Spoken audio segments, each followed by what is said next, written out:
Sanibonani guys, okhulumayo nguDr PK Khumalo. Sengibuyile njalo eza explain okokuqala ngikhuluma ngomdolofia.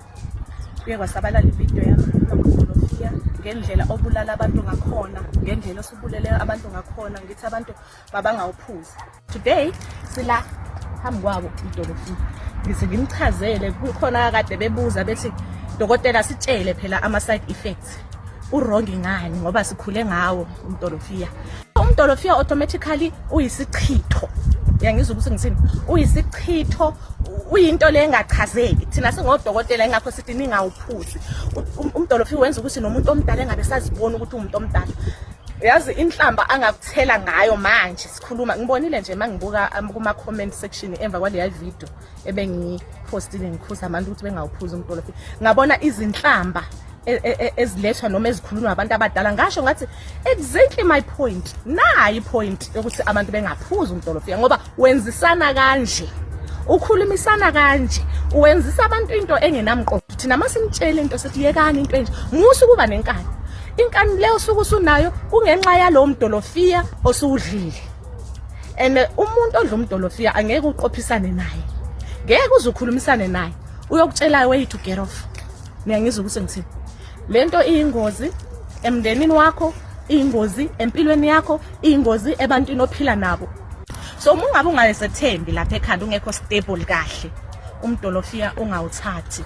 Musa ukumosha impilo yakho ngendaba yokuthi wena uthiwa ufuna ukuvusa, ufuna ukujump starter imizwa yakho, ufuna ukusebenzisa njengama jumping cables. Unganaki ukuthi wena umosha impilo yakho. Akuwona womuntu wonke umdolofia. Njengoba ngishilo mina ukuthi njengodokotela ngifunda la ukuthi umdolofia uyabulala. Abanye bathe kimi dokotela umusuku usitshela leyo nto lesikhule ngawo thina umdolofia. Why indaba singafili? Uzibona uphila yini wena? Ngoba ngithema ngifunda ama comment indlela abantu abakhuluma ngayo obuningi. Ngize ngayibuza ukuthi umuntu lo wazi ngani ukuthi ngempela uyaphila ebekhuluma kanje. So umdolofia ngempela unama side effects amabi emuntwini ongekho stable kahle.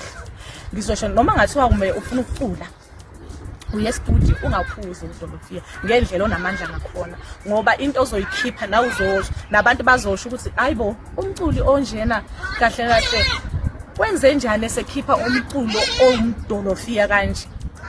Yazi umculo omdolofia. So noma ngathiwa uye emsebenzini musu ukuphuza umdolofia ngoba uzoziqoshisa kwawena emsebenzini. Lento le isihlukumeze abantu besifazane kakhulu, iyabahlukumeza ngoba ubaba ophuza umdolofia akanayo ipeace endlini yakhe. Umdolofia akusabi mnandi nasekameleni ngoba phela uromance ngishilo ngathi thina abafundile sithi iromance. Uromance awusekho endlini. Ubani umfazi ozofuna ukuthi ebe ekhisana nendoda enomlomo obaba umdolofia ngoba iyababa lento le. Umdolofia uyababa ingakho ngithi akuwona umuntu. Abanye bethi ke buka udliwa na izinkomo ngempela because yinkomo awuzukufanisa impilo yomuntu nempilo yenkomo. Abanye bathi dokotela abantu othi bafile uthi abantu bayafa. Ngithi abantu bonke abafayo izidumbu lezi engizibona bonke bafa bekhombe phezulu. Okuyikona ukuthi amandla omdolofia akuwona umuntu.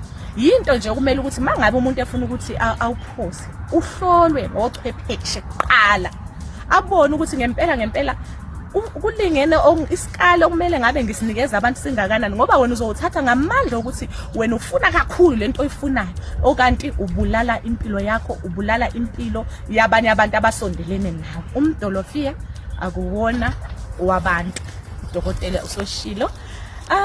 Anyway, nibe nosuku oluhle, nisale kahle, uyalithanda udokotela.